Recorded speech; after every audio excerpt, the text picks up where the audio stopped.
Përshëndetje dhe mirë se erdhët në edicionin e lajmeve 21 minuta. Presidentja Vjosa Osmani priti sot në takim të ngarkuarën me punë ambasadën e Shteteve të Bashkuara në Kosovë Anu Pratipati, me cilën diskutuan zhvillimet e fundit në vend. Situata e sigurisë në Kosovë dhe rajon si dhe curia e formimit të institucioneve të reja ishin temat që u diskutuan sipas njoftimit të presidencës. Gjithashtu gjatë takimit u trajtuan edhe një sër çështjesh të tjera që lidhen me marrëdhëniet bilaterale ndërmjet Kosovës dhe Shteteve të Bashkuara të Amerikës, me tekst të veçantë në fushat me interes të përbashkët, në veçanti fushën e mbrojtjes, si dhe mundësitë për thellimin e bashkëpunimit në të ardhmen, thuhet në njoftim. Lidhja Demokratike e Kosovës ka bërë kallëzim penal në prokurorinë speciale ndaj kryeministrit në detyrë Albin Kurti dhe disa ministrave në detyrë, cilët janë betuar si deputet të kuvendit. Sipas LDK-s, kallëzimi penal ka të bëjë me dyshimet për keqpërdorim të detyrës zyrtare. Ndjekim deklaratën e shefës së grupit parlamentar të LDK-s, Hykmete Bajrami. Dorëzuar 17 kallëzime penale kundër ish kryeministrit, në fakt, zotit Albin Kurti, dhe ish ministrave të kabinetit të tij, duke përfshirë këtu edhe një ish zavendës ministre, të gjithë këta të zgjedhur deputet dhe të certifikuar sipas rezultatit zgjedhor nga Komisioni Qendror Zgjedhor me datën 27 mars. Ne konsiderojmë dhe besojmë që nga data 27 mars, këta janë në kundërshtim me nenin 26 të ligjit për qeverinë, ligj ky i hartuar dhe i miratuar nga votat e deputetëve të lëvizjes vetëvendosje në mandatin e kaluar pikërisht në vitin 2022. Duke qenë se prej datës e certifikimit edhe sot vazhdojnë të qëndrojnë në zyrat e ministrive duke shfrytzuar resurset, duke marrë vendimet të cilat kanë pasoja financiare dhe pasoja të tjera dhe duke shfrytzuar resurset e institucioneve të Republikës së Kosovës, këta deputet kanë konsumuar vepër penale e sankcionuar kjo në nenin 414 të kodit të procedurës penale. Andaj edhe kemi dorëzuar këto kallëzime penale. A merr një pjesë në një takim thirrur nga presidentja konsultativ, siç e kërkoi PDK-ja atje? Ne e kemi vendosur këtë propozim në tavolinë, natyrisht që jemi të hapur që të jemi prezent në takime të tilla për të nxjerrur vendin nga gërçi institucional i cili do të jetë. Tani më lejoni t'ju them që krejt varet se për çfarë ftohet takimi dhe çfarë qëllimi do të ketë, nuk mund të jap përgjigje në pyetje hipotetike, por ka qenë propozimi ynë që të gjitha partitë parlamentare të mblidhen dikun për t'i dhënë zgjidhje ngërçit politik. Nuk e kemi bërë për protagonizëm, sepse t'ju them të drejtën nuk na ka taku edhe si partia e tretë, kemi bërë thjesht për shkak të përgjegjësisë që marrim. Deputeti i Lëvizjes Vetëvendosje Mifail Bajqinovci ka akuzuar LDK-n për bllokimin e konstituimit të kuvendit. Në një intervistë për Radio Televizionin 21, ai tha se refuzimi i LDK-s për të bashkëqeverisur me vetëvendosjen tregon se ky subjekt nuk po mund të shkëputet nga bashkëpunimi me PDK-n. Bajqinovci theksoi gjithashtu se Lëvizja Vetëvendosje nuk preferon një koalicion të gjerë. Së pari, kryeministri Kurti është drejtuar Lidhjes Demokratike të Kosovës për zhbllokimin e institucioneve dhe për fillimin e negociata për një bashkëpunim me Lidhjen Demokratike të Kosovës, por kjo është refuzuar. Edhe faktikisht LDK-ja po refuzon konstituimin e kuvendit dhe në fund po refuzon edhe koalicionin qeverisës me Lëvizjen Vetëvendosje, e që në fakt po i refuzon edhe votuesit e vet, sepse kërkesa edhe e votuesve të Lidhjes Demokratike është që të kemi një koalicion me Lëvizjen Vetëvendosje. Tash kjo nuk ka si të lexohet ndryshe pas refuzim, sepse LDK-ja, pra paria LDK-s nuk po mund të dalë nga bashkëpunimi me PDK-n. Jo keni pasur edhe në dokument, në letër shkruan se duhet bëhet një qeveri tranzitore ku duhet të jemi të gjithë. Ne e dim adresën e PDK-s. Ne po të dëshironim, ne do të shkonim te PDK-ja. Por ne nuk po dëshirojmë të kemi koalicion të gjerë, por po dëshirojmë të kemi koalicion me Lidhjen Demokratike të Kosovës. Por ata asesi të dalin nga ajo dashuria e parë që quhet Partia Demokratike e Kosovës për 20 vjetet e fundit që kanë qenë bashkë. Andaj unë mendoj që kjo është e dëmshme se çka LDK-ja ka bërë tash dhe unë mendoj që ky ngërç është për fajin e Ligjet Demokratike të Kosovës e që do të mund të kryhej për një periudhë shumë të shpejtë në bashkëpunim me lëvizjen vetëvendosje. Ai ka lënë të hapur edhe një takim me edhe vetëvendosjen e ka përfshirë kur ka thënë që të gjitha partitë shqiptare, do thotë do të i përgjigjen një konsulte për këto propozim? Ne jemi fitues të zgjedhjeve, nuk ka nevojë të kemi qeveri tranzitore. I kemi rreth 50 deputet dhe pas kësaj ne kemi kërkuar që ta kemi koalicionin qeverisës me Lidhjen Demokratike të Kosovës. Nuk ka nevojë të kemi ne takim me gjitha partitë politike. Pasi që neve na kanë mandatu populli që ne ta udhëheqim qeverinë e Kosovës, ta udhëheqim edhe Kuvendin e Republikës së Kosovës në koalicion në këtë rast me Lidhjen Demokratike të Kosovës. Por fatkeqësisht LDK-ja prap nuk po mundet me dal prej koalicionit të cilën e ka pas me vitet e tëra me Partinë Demokratike. A mbetet alternativë ndonjë subjekt tjetër që të dërgoni ftesë për koalicion, po DK-ja nismë keni pas negociata që s'kan rezultuar pozitive? Unë nuk e di, por e di një gjë që ne kemi deklaruar edhe publikisht që ne me PDK nuk futemi në koalicion. Këtë po e themi edhe tash, e kemi thënë edhe më herët. LDK-ja tash po tenton që të tërhiqet që të thotë që ja unë do të rri në opozit, por LDK-ja duhet me ditë një punë që populli e ka mandatu vetëm me 17% të votave.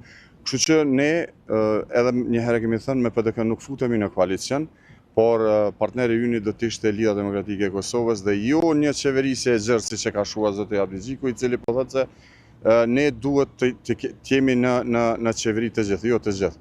Ne kemi pas qeveriset e përparme dhe e dim se si kanë përfunduar. Andaj ne e kemi shtrirë dorën për të pas një koalicion me LDK-n, por ajo mohua nga paria LDK-s. Deputetja e PDK-s Blerta Adeliu tha se është i domosdoshëm një takim i thirrur nga presidentja Vjosa Osmani me partitë politike për gjetjen e një zgjidhje për të dalë nga ngërçi politik. Sipas saj, blokada politike për formimin e institucioneve është bërë shumë serioze si pasojë e qasjes bllokuese të vetëvendosjes. Individualisht LDK-s si thirrje nuk i përgjigjeni për një takim apo duhet vetëm presidentja? Në fakt, ka qenë një mbledhje gjatë e kryesisë është mbajtje dhe qëndrimi i Partisë Demokratike të Kosovës ka qenë i qartë.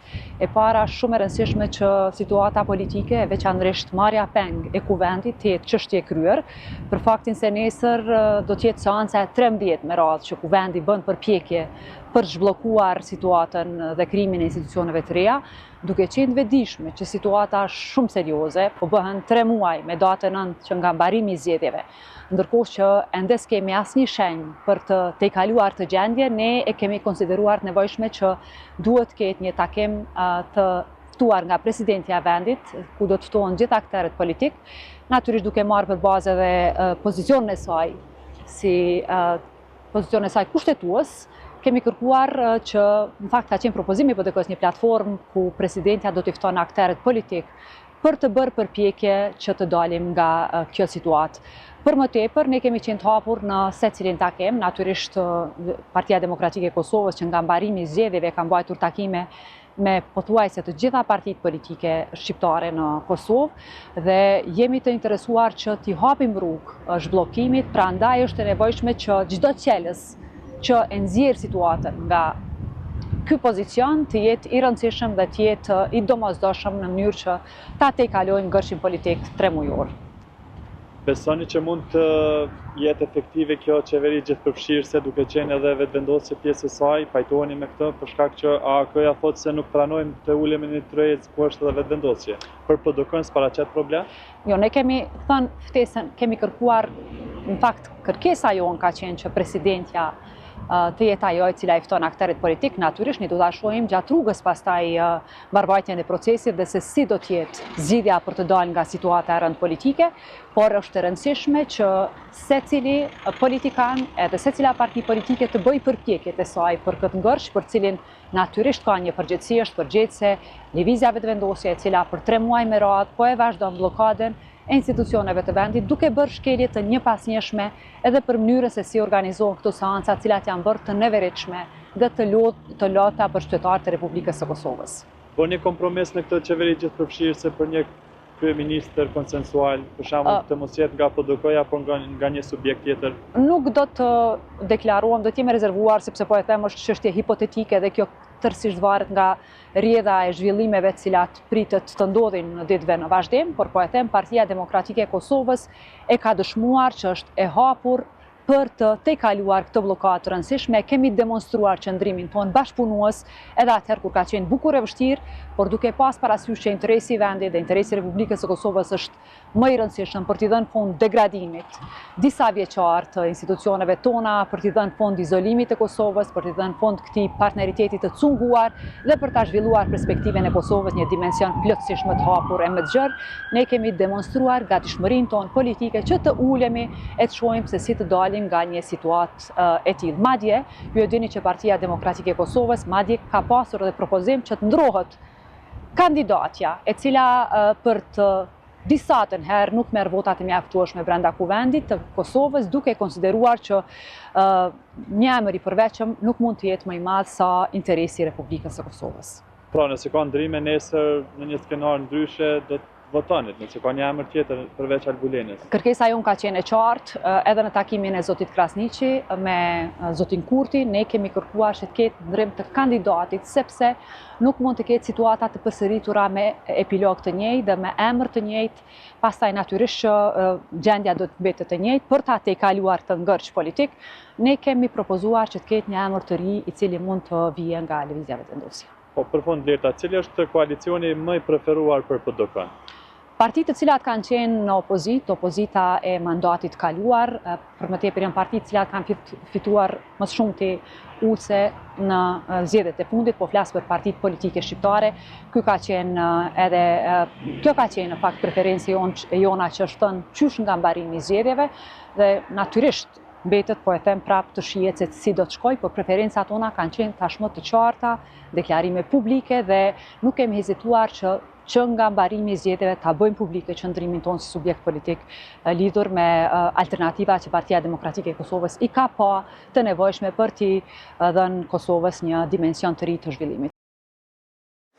Kryetari i Lidhjes Demokratike të Kosovës, Lumir Abdigjiku, ka thënë se zgjidhja që partia e tij ka ofruar për të dalë nga ngërçi politik përmes një qeverie tranzitore mbetet në tryezë, por shtoi se ajo ka filluar përgatitjet për zgjedhjet e ardhshme lokale. Zgjidhje dhamë, zgjidhja jona aty mbetet, kurdo që janë të gatshëm të tjerët, shkroi Abdigjiku në Facebook.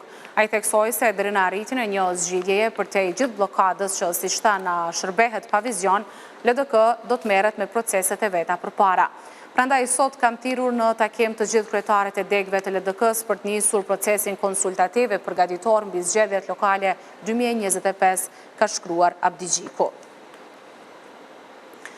Qeveria në detyrë ka mirëpritur kërkesën e Parlamentit Evropian për heqjen e masave ndëshkuese ndaj Kosovës, të shprehur në rezolutën e miratuar një ditë më parë nga Parlamenti Evropian.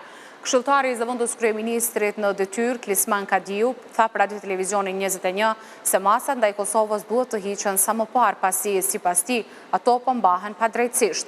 E mirëpresim qëndrimin e shprehur nga Parlamenti Evropian në lidhje me masat ndaj Kosovës në raportin e tyre të fundit, ku kërkohet largimi menjëhershëm i masave të Bashkimit Evropian ndaj vendit tonë. Kjo kërkesë i shtohet atyre paraprake të shumta nga vetë Parlamenti Evropian, por edhe rekomandimit të ish përfaqësuesit të lartë të BE-s Joseph Borrell për largimin e tyre. Ritheksojmë se mbajtja në fuqi e masave ndëshkuese ndaj Kosovës mbetet e padrejtë. Ato duhet të hiqen sa më parë, gjersa u vendosën padrejtësisht dhe po vazhdojnë të mbahen padrejtësisht, tha Kadiu për Radio Televizionin 21. Grupi për studime juridike dhe politike vlerëson se raporti i Parlamentit Evropian për heqjen e masave ndëshkuese ndaj Kosovës ka vetëm peshë simbolike dhe se vendimi është tek vendet anëtare të BE-s. Sipas ulëmtuesit Besar Gërgi, nuk mund të pritet ndonjë lëvizje vendeve anëtare për heqjen e masave, përderisa nuk ka lobim aktiv nga institucionet e Kosovës tek vendet skeptike. Parlamenti është një nga 3 institucionet më të rëndësishme të Bashkimit Evropian, së bashku me Këshillin dhe me Komisionin Evropian. Në rastin konkret kur flasim për masat ndëshkuese të Bashkimit Evropian ndaj Kosovës, ato janë propozuar nga Komisioni Evropian, mirëpo vendimi është marrë me unanimitet nga Këshilli. Prandaj problemi është se në këtë rast Parlamenti vetëm mund të rekomandojë heqjen e tyre, por nuk mund të vendosë. Vendimi mbetet me vendet anëtare. Prandaj ky raport ka le të themi një peshë më shumë simbolike, pasi që nëse rikujtojmë edhe vetë përfaqësuesi i lartë i Bashkimit Evropian, ish përfaqësuesi zotri Josep Borrell, kishte rekomanduar heqjen e këtyre masave, por përsëri nuk është ndërmarrë hapi, prandaj pesha kryesore përsëri mbetet me vendet anëtare. Presni që këto ketë ndonjë lëvizje së shpejti në këtë drejtim apo jo? Po për të patur lëvizje në këtë drejtim, duhet të ketë lobim nga Ministria e Jashtme, nga Qeveria dhe Presidenca në vendet anëtare individuale që po bëjnë pengesa. Tashmë ne e dim se nga disa raportime nga Brukseli se kryesisht pengesat vijnë nga Hungaria, Italia dhe Franca, që bëjnë le të themi presion në një mënyrë apo tjetër që këto masa të jenë në fuqi, dhe në qershor do të bëhen 2 vite prej se këto masa e dëmtojnë Kosovën.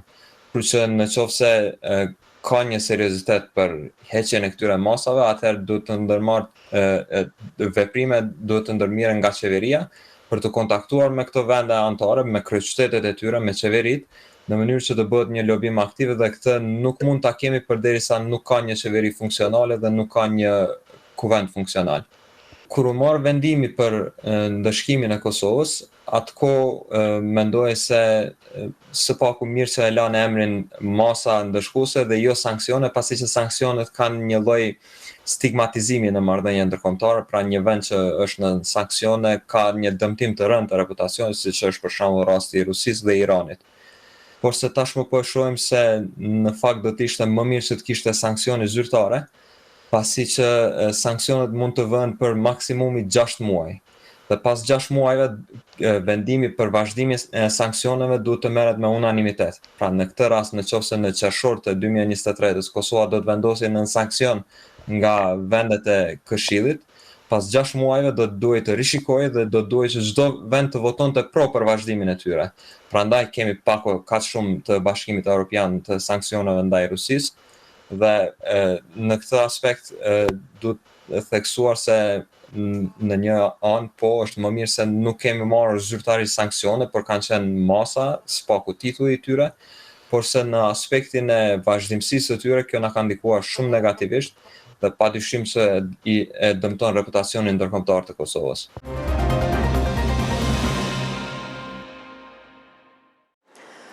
Prokuroria themelore në Prizren, Departamenti i Krimeve të Rënda, ka ngritur akt akuzë ndaj 7 personave për keq përdorim të detyrës zyrtare gjatë ndërtimit të shkollës fillore Vaso Shkodrani në fshatin Tërnje të Suharekës.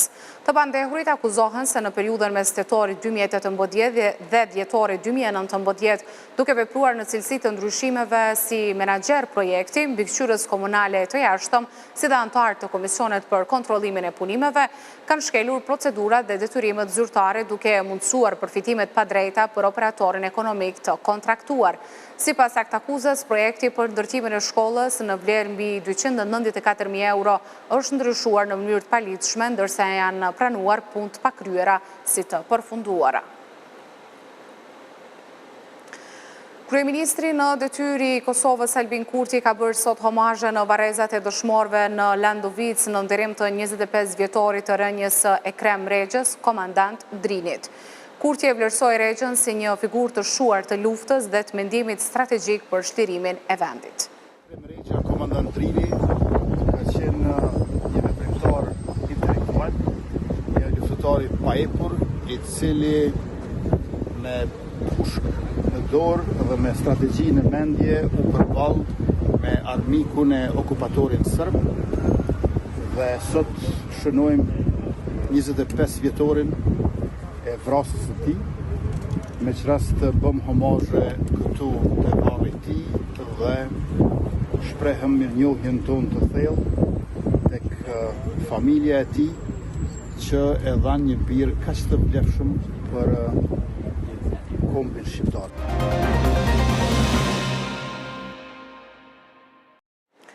Nga 27 deri më 31 maj, Kosova do ta mirëpres edicionin e radhës të Barça Academy Camp, një ngjarje kjo që sjell në vend filozofinë e njohur të klubit Katalunas. Më shumë se një klub është motoja unike që përfaqëson filozofinë e klubit të futbollit Barcelona, nën frymën e së cilës me trajner të klubit Katalunas në fund të muajit maj në Kosovë do të zhvillohet më shumë se një kamp futbolli. Edicioni radhës i Barça Kamp Kosova do të organizohet nga 27 deri më 31 maj në kampin nacional në Ajvali nga klubi futbollit të vajzave Prishtina, në bashkëpunim me Fondacionin UEFA për fëmijë, Komunën e Prishtinës dhe Federatën e Futbollit të Kosovës. Këtë organizim e cilësoi shumë të rëndësishëm kryetari i Komunës së Prishtinës Përparim Rama. Përvojën e njërit prej klubeve më të mëdha të futbollit botëror e sjell pikërisht këtu në zemër të Kosovës. Trajnimi i futbollit nuk është vetëm nga aspekti fizik, por është një filozofi që i ka formsuar yjet më të mëdha të këtij sporti në botë. Detajet e përzgjedhjes finale i dha Armenda Filipaj nga klubi futbollit të vajzave Prishtina. Në fund të kampit do të zgjedhet lojtari më i mirë, njësoj sigur dhe vitin e kaluar, dhe ai do të ftohet nga Barcelona. Përzgjedhjet prapë sikur se edhe vitin e kaluar bëhen nga trajnerët e Barcelonës. Sipas trajneres Suada Jashari, ky kamp është një mundësi shumë e mirë veçanërisht për vajzat. Dhe përveç djemve është mundësia edhe për vajzat, cilat këto vite nuk është se kanë pas të shikuar nga akademit më të forta në botë. Në fund, numri 1 i kryeqytetit ju drejtua me një thirrje të gjithë prindërve. Prandaj dua t'i ftoj sot të gjithë prindërit që t'i regjistrojnë fëmijët në këtë kamp të jashtëzakonshëm. Hapja zyrtare e kampit do të bëhet me 26 maj, ndërsa pas përfundimit të tij në Kosovë ekipi i njëjtë do të organizojë kampin e Barçës edhe në Shqipëri dhe Maqedoni të Veriut, duke shndërruar këtë nismë në një projekt rajonal që prek të rinj në të gjithë hapësirën shqiptare dhe më gjerë.